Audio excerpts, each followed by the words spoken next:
1, 2, 3, funk it. My darling, I love you, I love you, I love you, I love you, I love you, I love you, I love you, I love you, I love you, I love you. Hey guys, welcome back to my channel. My name's Emily if you're new here.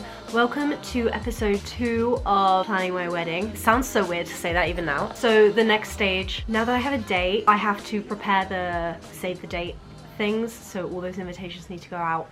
Which means number one thing I have to do today is start drawing out and like making the save the date, and then I'm also trying to gather everyone's emails. So there's that. I think I'm gonna make a separate email address for this wedding, just send out all the invitations, and then anyone who needs to reply, it'll all be in like one contained space. I think I've also heard it's good to get a credit card out for the wedding, but we're not going to be spending that much, so I don't know if it'll be worth it. The second important thing I need to do is make the group chat for the bachelorette.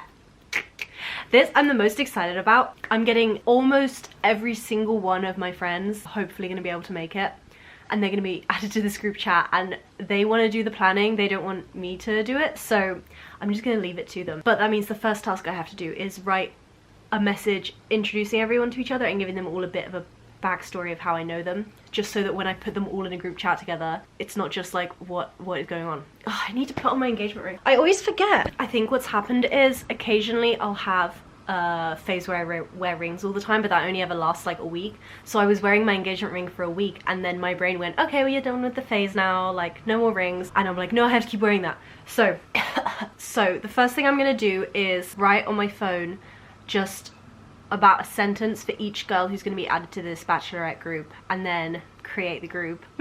Also, I've already compiled like a big list of everyone that I want to come, and then I've got an extra group of people that I'm not super close with, or like girls who won't be at the wedding but I still want them to like come and celebrate with me, so they're probably going to be invited like more in the evening. This is also the evening event is where I'm having like work people, because I only have like a handful of friends in the workplace. I normally try and keep it pretty separate, but like sometimes you just vibe with people, and obviously I'm not inviting anyone that I have like just a professional relationship with, but there are a few girls that I'm like actually friends with, so they're gonna be coming to the evening thing. I'm gonna write my little thing, my little explanation list now, and then I'm gonna make the group chat. Oh my gosh, I feel like the sun has been setting while I've been doing this. This actually took way longer than I thought. I think I've only got like 7 girls actually coming to like the day portion of it, but they're all like really close to me, so I wanted to like do it justice while I was introducing them to everyone. And I've also found photos. I know that's really cringy, but like I feel like if I was added to a group chat full of strangers, I'd want like photos and sort of like backstories, so I've kind of done that. I don't know. Okay, that's done. Okay, so here's what I did. I wrote a tiny introduction, and then I started with introducing my little sister. Obviously, she was one of my maids of honor. And then my best friend since I was about a teenager, Ola, who will be featuring in some of the other vlogs, I'm sure. And then I started with my group in Bristol that you guys have seen on YouTube a bunch. I did include like really, like you can see I labeled that picture because I just think it's easier. Like same with Nat. I really just think it's easier, and it also makes everyone feel special if they know that they've got a photo. Then I just gave a few other details about the evening, and then everyone was really excited. What I've done is, because I don't have like one big group of friends, so everyone that I'm inviting to the bachelorette doesn't necessarily know everyone else. So I've put a bit of info in, and then I've added pictures with everyone. So like, this is my sister, this is my best friend, and I've like added descriptions of like how I met them and how long I've known them. I didn't really add that much more because I don't know, they're all gonna get to know each other over the next few months anyway.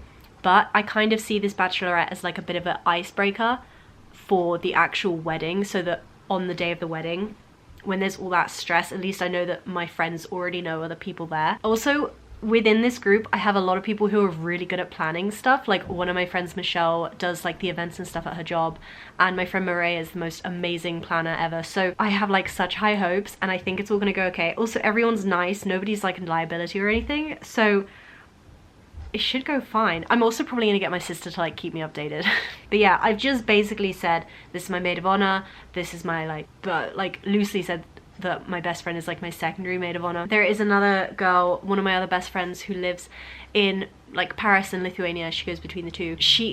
I mean, in a dream life she'd be able to come to the bachelorette, but I think that would mean like 2 trips to England in short succession, and I just don't think it's realistic. But she is coming to the wedding, so there's that. But yes, I'm also a bit of a control freak, I guess, or like a bit of a people pleaser, so that might explain why I had to make a group chat instead of just like letting it go. But I will leave the group chat eventually, obviously, hopefully today, and then I don't have to worry about it. I'm just gonna be constantly asking my mates like, how's it going, what's happening, are you guys friends yet? I think most of them have met at least another person. The only person is my sister-in-law. She's not officially my sister-in-law, but she's also not even loosely my sister. I guess not. She's my boyfriend's best friend's sister, and his best friend is his cousin, so she is like sort of gonna be related to me. Did I say sister? My boyfriend's best friend slash cousin's girlfriend. So I see her as a sister-in-law, to be honest. So she's coming as well, and she doesn't know anyone. I've only met her a few times as well, so it's all very exciting and nerve-wracking. Like, I'm so nervous. Introducing my friends to each other is like so nerve-wracking, but I think it'll be okay. Either way, we're all gonna be getting drunk together, so it's gonna be fine. So it's Friday afternoon. I'm in the pits right now. I'm definitely like suffering a bit. So this vlog is gonna hold me accountable. So I have a few updates. My photographer is officially locked in. My mum did want to go with someone else. I'm not gonna put the pictures of the photographer up online because I feel like that's rude, but listen, I got to whip out my CV and I was like, listen mum, I'm a camera technician, I'm a camera trainee, but I was like, the issues with the photos were like on a technical level. Exposure, the horizon wasn't flat in the photos, none of the photos were flattering of anyone. The grass was overexposed in the background. There was no like depth of field whatsoever. These photos looked like they'd been taken on a digital camera, but like not the TikTok digital cameras. I'm talking like your mum's digital camera from 2003. So I did have the power to veto. Well, I mean, not officially. I'm manifesting my own power to veto because I don't know if I do actually have the power to veto, but I'm just hoping that I do. If you're watching this, mum, I do love you. The photographer was not good. Anyway, so we're going with my original choice, which was my friend's boyfriend. This is my friend Victoria, who lives in completely different country from me, so I never see her. However, she's coming over for the wedding. She's so excited. I think she's gonna do like my invites and stuff. Like, I'm just so excited. And she was like, my boyfriend really wants to do your wedding photography. So I was like, perfect. She sent me his website. Turns out he's an incredible wedding photographer. Right, so I've just put on a bunch of fake tan, and I think this is gonna... I probably should have told you what's actually going on. The wedding is officially 119 days away, which means it is exactly 4 months away. I think that's fine. I think it's manageable. We'll see. As per usual, everyone thinks I'm a bit insane, and I'm in the middle of it being like, I don't get it. Why is everyone... This happens to me quite a lot. Like, I don't know what it is. I'll decide to do something, and maybe it's like, I might be a bit impatient or a bit mental, I don't know what it is, and people around me are just like, are you sure? Luckily, most people have been really kind, but to be honest, most people are like, what are you doing? Why are you getting married so last minute? I'm pretty sure all of my fiance's family think I'm pregnant, which I'm not. Not that I would announce it on YouTube, but I'm not. I just want to get married quickly, I don't know. Luckily, my fiance knows me well enough that he's not super surprised, but most other people are like, whew, okay. Also, I was on Pinterest looking up like a wedding planning guide, and it was like 18 months, announce your engagement, like 9 months, book a reception venue, like da-da-da, and then it got to 4 months, and the only things left really to do at 4 months are like teeny tiny stuff, and I started at 5 months. So also, if you don't follow the film industry, especially in the UK, it is pretty dire at the moment, and both me and my fiance work in the film industry, so the nerves are jingle jangling right now. We've been lucky to be employed all winter so far, I hope, but we've been lucky to be employed. So there's also the whole money thing is quite entertaining. It's keeping us on our toes. So I did splash out. What a great segue. I did get this scalp serum because my hair, I've just about fixed my skin. It was doing really badly about a week ago, and I've just been like on it with my skincare, and I fixed it pretty much, but my hair is still a mess.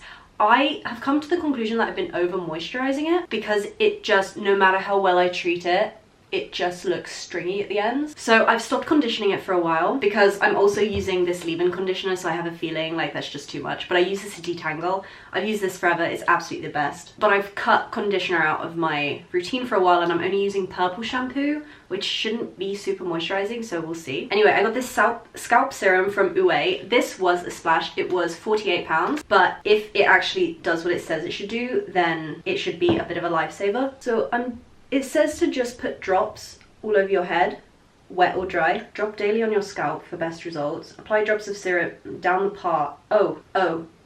So only down your part. Okay, let's start again then. I feel like it was expensive enough that if it doesn't work, I'm allowed to be annoyed. Whereas I bought rosemary oil just for like £8 on Amazon and I haven't noticed a single difference yet. But yeah, over the next few months, as much as I can, I know it is semi-unrealistic, I want to like invest in some proper makeup. Not skincare so much, because I feel like I want to invest in some proper makeup, skincare, hair care, all this like kind of bougie stuff.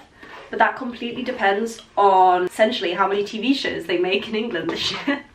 And if I'm employed on any of them. Oh, you're supposed to massage it in, okay. There's some Tom Ford makeup that I'd quite like to get. Like I want to get a proper contour stick. I was also debating getting the tanning drops, but I feel like that's more of a late summer thing. I have one friend, my friend Ola, who's incredible with skincare, so I'm getting her to recommend me some Korean skincare. And my friend Natalia is incredible with makeup. Actually, to be fair, all my friends are incredible with makeup, but she trained to be a makeup artist, so each of those two are gonna come and like help me like a charity case. I've basically said to all my bridesmaids, like I really don't want gifts, like I don't want a registry, which by the way I don't think anyone really does anymore. My mum hadn't heard of anyone doing it. I don't want gifts from a registry, I just want your unpaid labor. So that's what I've requested. I probably shouldn't mess up my fake tan with this. I've done this all in the wrong order. But yeah, so we will be getting bougie on a budget in the next 4 months. We'll see. I'm gonna go into town today. I wanna see if they have eyebrow lighteners, because I just feel like my eyebrows, once I go like blonde, these are like too dark. So I think I'm gonna go into town. It is already like 5 p.m. though. Yes. Alright, I've done some basic makeup. My boyfriend, really kindly, my fiance, bought me this jacket. It's the one actors wear on film sets. It's like one of these long ones, and it goes down way too far for it to be practical. I was wearing it on set the other day, scurrying about, and basically I felt like one of those old Victorian ladies like hiking up their skirts to get stuff done, and everyone was like, you look like one of the costume girls, and I was like, yes, they are my inspiration, thank you. But I am obsessed with it. I'm currently wearing just this like one piece. My flat is still too much of a hot mess to actually ever be able to show you a fit check. My flat is too small. Currently there is a deconstructed bookcase just leaning up against the wall where I would normally do a fit check.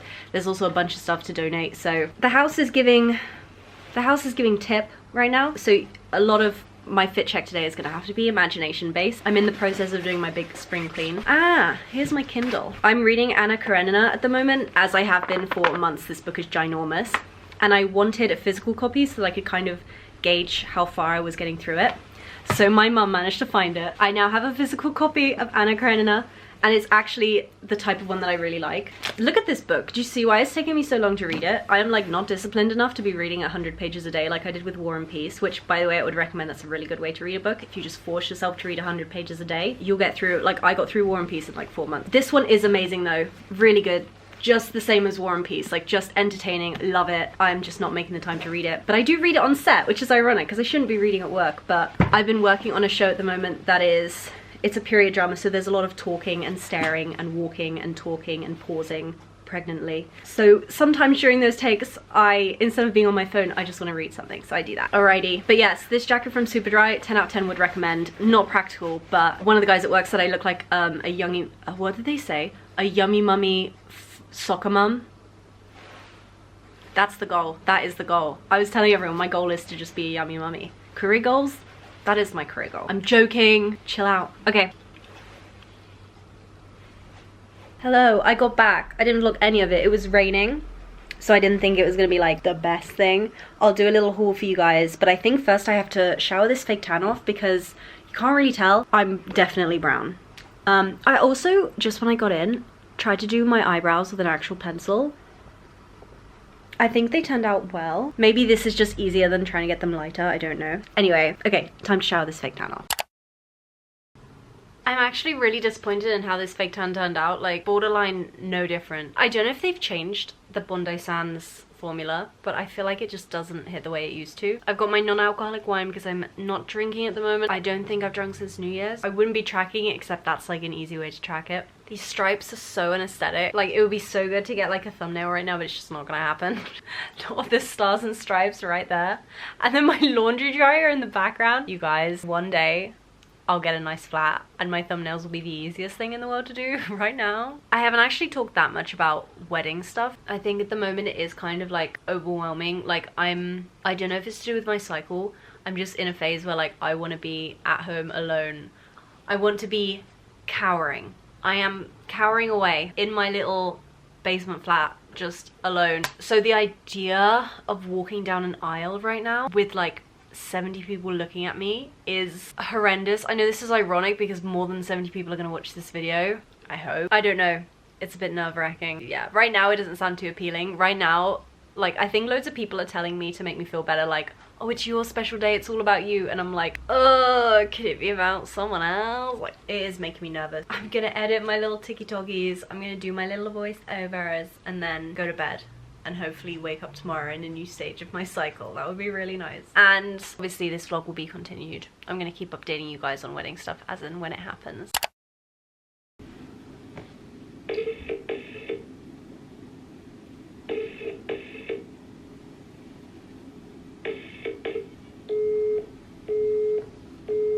Okay, I've basically found two venues that work for me and my fiance. They're both pubs. We're not talking anything fancy. I just spilt protein powder all down my jacket, and this jacket is long, so there's quite a lot of it. I found two pubs within a 10-minute drive of the church that will host that many people. They're available on that day, and they serve food. God is looking out for me during this entire process. And I just called my fiance and I was discussing with him if it's okay with him for us to have a reception in a pub, and he was like, yeah, literally, it's fine. And he was just saying, like, I was saying we've been really lucky with everything so far, and he was saying, well, neither of us have these grand expectations. Like, I guess we're quite lucky. Neither of us have this, neither of us have always had this like big image of our wedding day in our heads, so it means that we can be like extraordinarily flexible. The only thing I ever really wanted was to get married in my home church, so that was why I booked that all the way back in episode 1. Like, that was the one thing I wanted. Everything else, I just knew in my head, this is all gonna have to be mega flexible. And luckily, so far, thanks to God, everything has been working out so far. So yeah, however, that morning was slightly stressful, especially when my dad told me you might have to move the wedding date. So I'm gonna go to the gym, I'm gonna work out my back, and I'm gonna try and get this stress out before I start video editing for the rest of the day. But yeah, I'm really happy with how everything's going. I'll bring you guys along on Saturday to see these venues. I'll be with my dad. I don't think my fiance is gonna come, but again, my fiance doesn't mind that much, so it's fine. Turns out some of these venues can get up to like 20 grand. And my parents don't want to spend that much. I would never spend that much in a million years, and my boyfriend definitely doesn't want to spend that much. So everyone is so far on the same page. We've been incredibly lucky. Hopefully these two venues are actually like nice. I obviously don't want to be having my reception somewhere super run down. I want it to be acceptable, and I know one of these places was just refurbished, so that's a really good sign. But yes, trying to keep it a little humble wedding. If this actually is sorted out, then the only stuff left to sort out is fun stuff. This wedding reception venue was always the most stressful part of it, but if it's actually sorted, then it's just fun stuff left. It's more of like the dress shopping and the bridesmaids gift shopping, which I'm loving so far. I can't stop looking at the stuff that I got them. If you're one of the bridesmaids watching this, then that's why I'm not going to reveal it. I will do a full video on what I'm getting my bridesmaids. I will be vlogging the whole morning of the wedding as well. I don't want to give away too much private stuff, but at the same time, I'm having strangers come to my wedding, people that I've never met before, so I'm okay with my subscribers seeing my wedding, to be honest. It's not like, it is a sacred thing for me, but the actual like day, I'll be videoing it and I'll put it on the internet. I really don't mind that much, it's fine. I did used to be one of those people who didn't want any of that stuff shared on the internet, but once I realized like there are strangers coming to my wedding that I don't know, obviously my boyfriend knows them, then I was like, this is fine. This is really fine. Anyway, I'm gonna go to the gym. I'm feeling good. Maybe I'll fake tan this evening. I feel like I talk about fake tans in every YouTube video I do. Okay, guys, I thought I would show you what I've been up to. Let me just get this angle right. So I've been designing my own save the date. So I'm rushing to do the save the date. Firstly, if you don't know, I don't know if the save the date is an American thing or what. It's when you send out a little note that says, this is the date we're getting married, this is the rough location, like mark this in your calendars. I've been really keen to get this out ASAP because I know everyone is booking their holidays it's currently like very early February. I know everyone's booking their holidays and I just want to make sure that nobody misses out just because I didn't send out the save the date quick enough. So I've been designing my own one. Me and my friend Victoria are both into like illustrating. So like I said, I'm going to be getting her to do my wedding invitations probably, but because I needed the save the date quickly, I was like, I'll do it. So I found this design on the internet and I basically just redrew it, like I changed some bit, but I've been working on this. So this is it, and this is what I'm playing with, the actual text. I'll just cover up the details, but I don't know, I think it's really pretty. I did hand draw it, but it's obviously not my design, so I can't take credit for it. I couldn't quite be bothered as someone who can draw to like buy one off Etsy. I thought it would be more special if I made mine. So for anyone who might be getting married and they're wondering what to put on a save the date, all I've put on is save the date for the wedding of me and my boyfriend and my fiance. I put the date and then I put the address of the church because that's the one bit I know where that's happening, and then I've just put at the bottom invitation to follow because I haven't got a reception venue yet, but it's okay, that's the important information. So I'm going to send that out to about 50 people. So collecting all of those emails is going to be probably the most ball achy part of this entire thing, but yeah. That's my update. Does it feel real yet? Nope, doesn't feel real yet.